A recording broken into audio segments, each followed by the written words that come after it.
Hello दोस्तों, स्वागत है हमारे नए वीडियो में। आज की वीडियो में हम लोग एक रोमांटिक ड्रामा मूवी का एक्सप्लेन करने वाले हैं और इस मूवी का नाम है नताशा। इस मूवी के शुरुआत में हम लोग एक लड़के को देखेंगे। उसके घर में कुछ दिनों के लिए उसके अंकल और आंटी रहने के लिए आती है और उनके साथ आती है उनकी बेटी नताशा।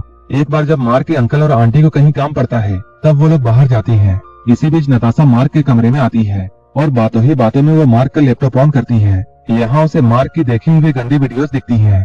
नताशा मार्क से इसके बारे में पूछती है। इसके बाद यहाँ पर इन दोनों के बीच में क्या होता है ये हम लोग इस वीडियो में आगे देखेंगे। तो चलिए इस मूवी को शुरू करते हैं। मूवी के स्टार्टिंग में हम लोग मार्क को देखते हैं। वो एक 16 साल का लड़का है जो कि अपने दोस्तों के साथ पार्टी कर रहा था। यहाँ पर वो एक लड़की के पास आता है लेकिन वो लड़की उसे प्लेजर नहीं देती है और उसके साथ धोखा हो जाता है। इसके बाद वो अपने घर जाता है और अपने लैपटॉप में जॉनी भाई की वीडियोस देखकर हाथ गाड़ी चलाता है। सुबह में उसकी मॉम आकर उसे उठाती है और वो कहती है आज तुम्हारे अंकल और आंटी आने वाले हैं। कुछ ही देर के बाद मार्क के अंकल और आंटी आती हैं। उसकी आंटी का नाम जीना था। जीना जब सभी को खाना सर्व कर रही होती है तब मार्क उसे ही देख रहा था।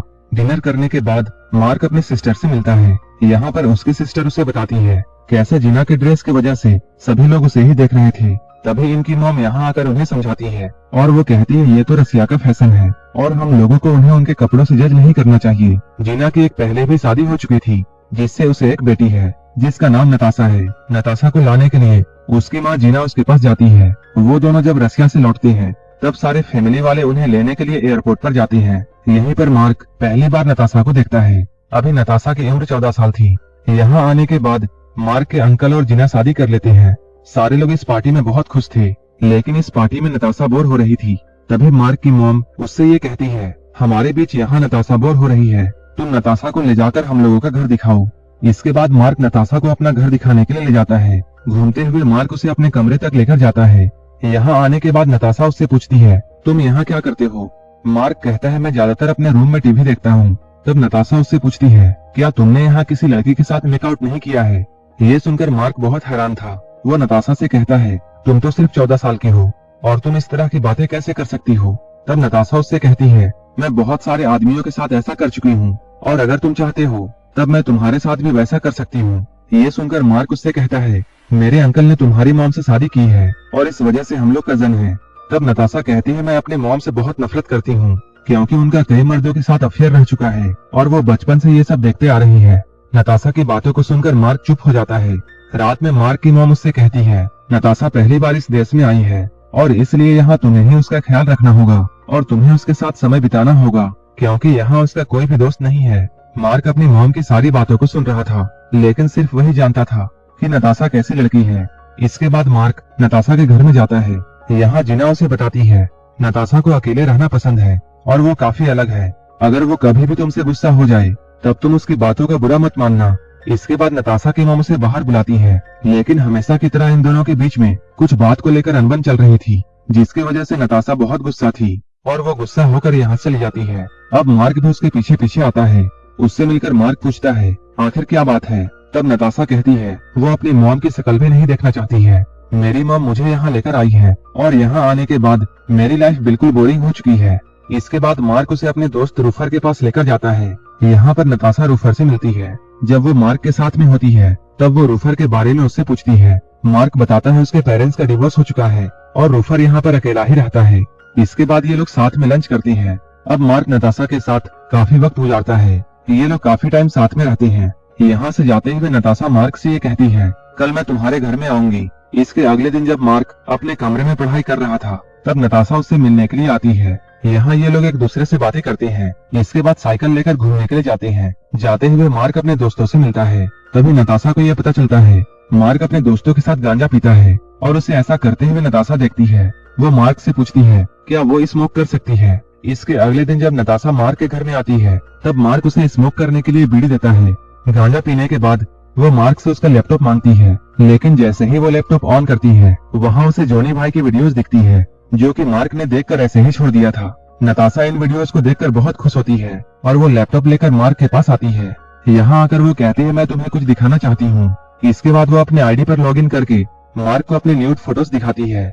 साथ ही साथ वो उससे ये कहती है वो भी इस तरह की वीडियोस बनाती है और यहीं पर वो मार्क को सेड्यूस करने की कोशिश करती है। इसके बाद वो अपने कपड़े उतारने लगती है। नताशा को ऐसा करता हुआ देखकर मार्क भी अपने आप पर कंट्रोल नहीं रख पाता है। इसके बाद ये लोग न्यूड होकर यहीं पर वो वाली वीडियोस देखते हैं। नताशा कहती है वो 12 साल की उम्र से ही ये सब कर रही है। वो ये सब पैसों के लिए करती थी, जिसके बारे में उसकी मॉम को पता चल गया था और उसकी मॉम उसके सारे पैसे लेना चाहती थी और यही वजह थी कि वो अपनी मॉम से बहुत नफरत करती है। इसके बाद ये लोग हर रोज मिलते थे और मिलकर भयंकर घपाघप करते थे। धीरे धीरे मार्क को नताशा से प्यार होने लगता है। इसके बाद वो उसे घुमाने के लिए बहुत सारी जगहों पर लेकर जाता है।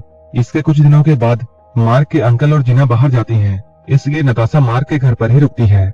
रात को ये लोग चैटिंग करती हैं और एक दूसरे को गुड नाइट कहकर सोने के लिए जाती हैं।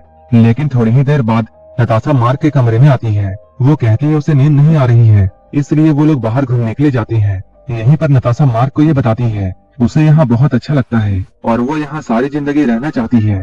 मार्क कहता है ये तुम्हारा ही घर है।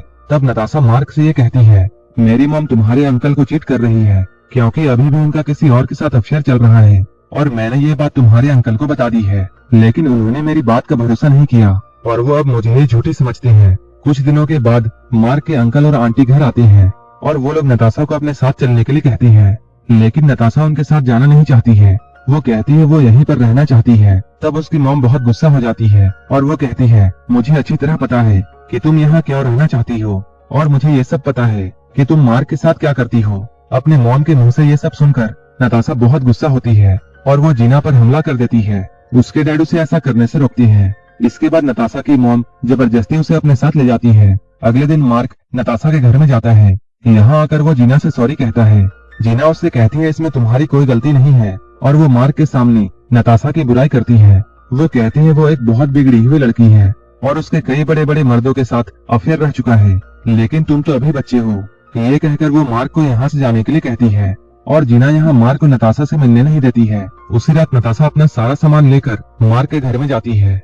यहाँ आकर वो मार्क को ये बताती है वो फ्लोरिडा जा रही है। वो मार्क से पूछती है क्या वो भी उसके साथ आना चाहेगा। ये कहते हुए वो उसे बताती है मेरी मॉम और तुम्हारे अंकल का डिवोर्स हो चुका है और ये सब मेरी ही वजह से हुआ है, क्योंकि मैं तुम्हारे अंकल के साथ सोई थी ताकि उन दोनों का रिश्ता खराब हो जाए और मैं ये नहीं चाहती थी कि मेरी मॉम तुम्हारे अंकल की जिंदगी बर्बाद कर दे। उस रात नताशा मार्क के घर पर ही रुकती है। जब सुबह होती है तब मार्क उसे अपने बचाए हुए कुछ पैसे देता है जिससे उसकी थोड़ी हेल्प हो जाए। इसके बाद जैसे ही सुबह होती है नताशा अपना सारा सामान लेकर यहाँ से चली जाती है। इधर मार्क के फैमिली वाले ये सोचकर बहुत परेशान थे कि मार्क के अंकल ने इतनी जल्दी अपनी शादी क्यों तोड़ दी, क्योंकि यहाँ मार्क के अलावा और किसी को भी ये पता नहीं था कि इसके पीछे की वजह क्या है और मार्क इन लोगों को कुछ भी नहीं बताता है। इधर मार्क का दोस्त रूफर उसे बार बार कॉल किए जा रहा था, लेकिन मार्क उसका कॉल नहीं उठाता है। कुछ दिनों के बाद जब मार्क रूफर के घर में जाता है तब वो नताशा को यहाँ देखता है। तब रूफर उससे कहता है मैं यही बात बताने के लिए तुम्हें बार बार कॉल कर रहा था, लेकिन तुम मेरा कॉल रिसीव नहीं कर रहे थे। रूफर यहाँ मार्क से ये कहता है नताशा यहाँ मेरे साथ सेफ रहेगी। तभी यहाँ पर नताशा आती है और वो मार्क की तरफ गुस्से से देख रही थी। इसके बाद मार्क भी बहुत गुस्सा हो जाता है और वहाँ से लौट जाता है, लेकिन लौटते हुए वो बहुत उदास था क्योंकि वो नताशा से बहुत प्यार करता था, लेकिन नताशा ने उसे धोखा दे दिया। मार्क के अकेलेपन के साथ ये मूवी यहीं पर खत्म हो जाती है। ऐसे ही मूवीज के लिए आप मेरे टेलीग्राम चैनल को ज्वाइन कर सकते हैं, जिसका लिंक डिस्क्रिप्शन में दिया हुआ है। अगर आपको ये मूवी अच्छी लगी हो तब एक लाइक जरूर कर देना और ऐसे ही वीडियोस के लिए मेरे चैनल को जरूर सब्सक्राइब कर लेना। तो मिलते हैं हमारे नेक्स्ट वीडियो में।